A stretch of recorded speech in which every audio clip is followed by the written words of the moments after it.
एक जानकारी दे दूँ कि महाराष्ट्र में जो black magic act doctor Narendra Dabholkar ने अपनी जान देकर पारित करवाया था, उस कानून का मांग अब बंगाल में भी उठने लगा है। युक्तिवादी विज्ञान संगठन ने सरकार के पास प्रस्ताव दिया है और खबर ये भी है कि सरकार इस कानून को लाना चाहती है, लेकिन किसी कारण देर हो रही है। लेकिन उदाहरण नरेंद्र दाभोलकर ने तैयार कर दिया। तो यहाँ एक छोटी सी सवाल है कि क्यों ज़रूरत पड़ गई ब्लैक मैजिक एक्ट की? क्योंकि पहले से कुछ कानून थे, जैसे the drugs and magic act, the drugs and magic remedies act, इस तरह कानून थे। उसके बाद भी इस तरह का black magic act doctor Narendra Dabholkar को क्यों लगा ये कानून चाहिए? हम जब 30 साल से काम कर रहे थे तो हमने बहुत तांत्रिकों का एक्सपोज किया, बहुत अफवाहों के खिलाफ हमने काम किया। तो जब हम पुलिस स्टेशन जाते थे तो उनके वो तांत्रिक के खिलाफ बहुत बड़ी कार्रवाई नहीं होती थी। Drugs act, magic remedies act सभी तांत्रिकों को लागू नहीं हो सकता था, क्योंकि हर तांत्रिक का, मंत्री का, लोगों को ठकाने का तरीका अलग अलग था। तो हमने ये पूरा सर्वे किया, रिसर्च किया, तो हमारे संगठन को लगा कि महाराष्ट्र में ये बहुत अलग अलग टाइप के तांत्रिक हैं, बहुत अलग अलग टाइप के से लोगों को फंसाते थे। तो ये सब लोगों एक कानून के तहत अंदर आने चाहिए और ये सब गुनाह होना चाहिए। तो हमने क्या किया कि महाराष्ट्र के जो हाई कोर्ट के रिटायर्ड चीफ जस्टिस है और महाराष्ट्र के पुलिस कमिश्नर रिटायर्ड है और भी जो युक्तिवादी लोग हैं, उन सब की एक कमेटी बिठाई और उन कमेटी ने एक ड्राफ्ट तैयार किया कि महाराष्ट्र में क्या क्या अंधविश्वास है, क्या क्या कुसंस्कार है, और सभी कुसंस्कार या सभी अंधविश्वास के ऊपर कानून बनाना बहुत मुश्किल होगा। तो उसमें जो बड़े हैं और जो कुसंस्कार या जो अंधविश्वास लोगों को बहुत बड़ा खतरा पैदा करते थे, उसी अंधविश्वास के ऊपर ये कानून बनाया। पहले किसी को भूत निकलना, किसी का भूत निकलना, किसके ऊपर जादू टोना करने का झूठा आरोप लगाना या जादू टोना तंत्र मंत्र करने की धमकी देना, ये भी गुनाह है उस कानून से। और दूसरी महत्वपूर्ण बात ये सबसे है कि किसी बाबा को ये अभी कहना इस कानून के तहत गुनाह है कि मैं ईश्वर का अवतार हूँ, मेरे अंदर एक अलौकिक शक्ति है और उस शक्ति से हम किसी का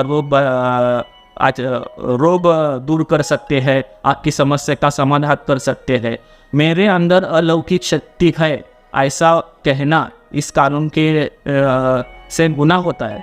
तो ये भी बहुत बड़ा उस कानून में एक प्रावधान है। और दूसरा प्रावधान महाराष्ट्र में किसी छोटे छोटे जिले में, आदिवासी इलाके में डायन प्रथा आज भी है, उसमें भी 2 प्रावधान है डायन प्रथा के बारे में।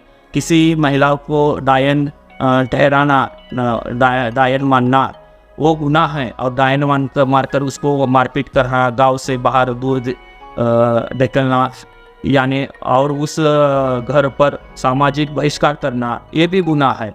और दूसरा गुनाह है कि उस किसी महिला के ऊपर अफवाह फैलना कि ये डायन है, ये भी गुनाह है।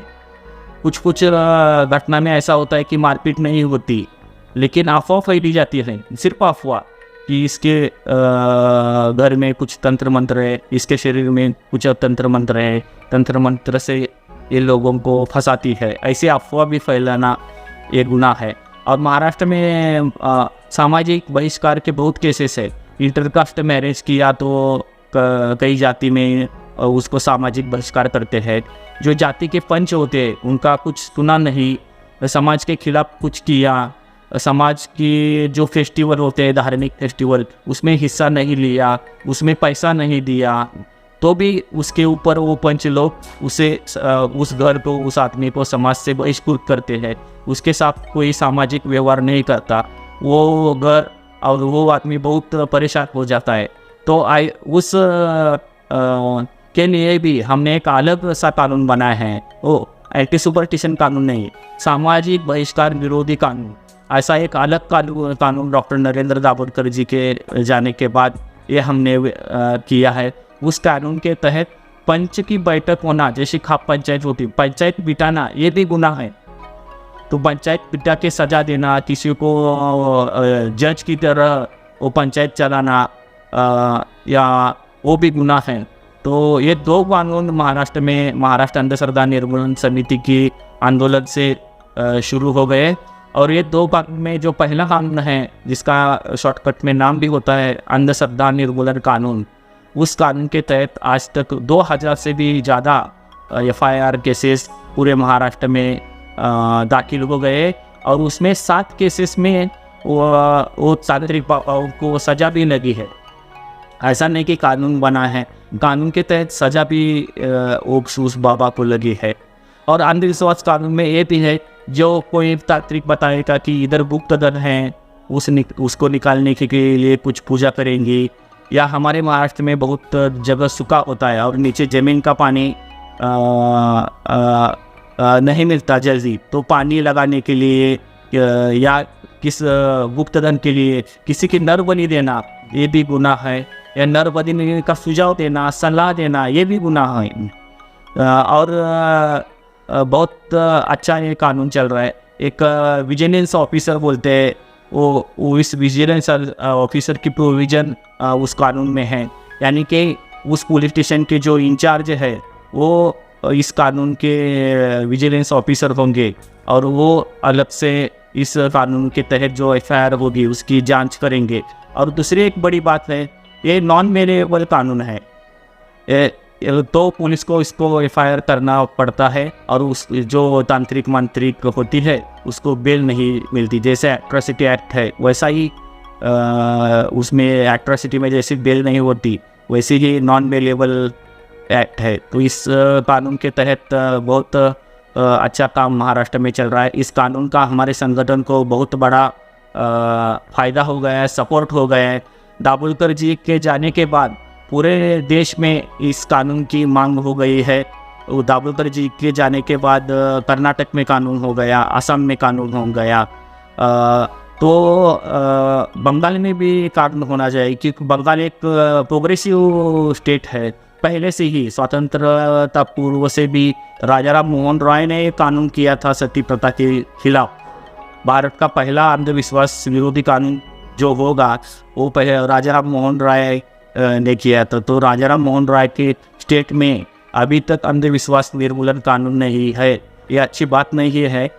इधर सब लेफ्टिस्ट पार्टी, लेफ्टिस्ट मूवमेंट बहुत अच्छी है, तो वो भी हमारे जैसे ही उनकी सोच है। तो हम अपील करते हैं कि बंगाल में ये कानून जल्दी से जल्दी हो। युक्तिवादी समिति के लोग इस कानून की मांग, और विज्ञात समिति की जो लोग हैं वो कानून की मांग सरकार के पास करें, और जल्दी से जल्दी बंगाल में भी ये कानून लागू होना चाहिए। तो राहुल जी को बहुत बहुत धन्यवाद, उन्होंने महत्वपूर्ण जानकारी दी कि ब्लैक मैजिक एक्ट क्या है, क्या क्या प्रावधान है, और उन्होंने सरकार से भी अपील की बंगाल में भी महाराष्ट्र के तर्ज पर ब्लैक मैजिक एक्ट लाया जाए, ताकि यहाँ जो ज्योतिषियों का बोलबाला है, तांत्रिक है, डायन का मामला, झाड़ फूक होता है, तंत्र मंत्र जो होता है, उस पर लगाम लगाना और आसान होगा, पाखंड धंधा बंद होगा। तो राहुल जी के साथ और भी सवाल जवाब आगे भी जारी रखेंगे। आप सब देखते रहिए और दुआ की संत समा। नमस्कार।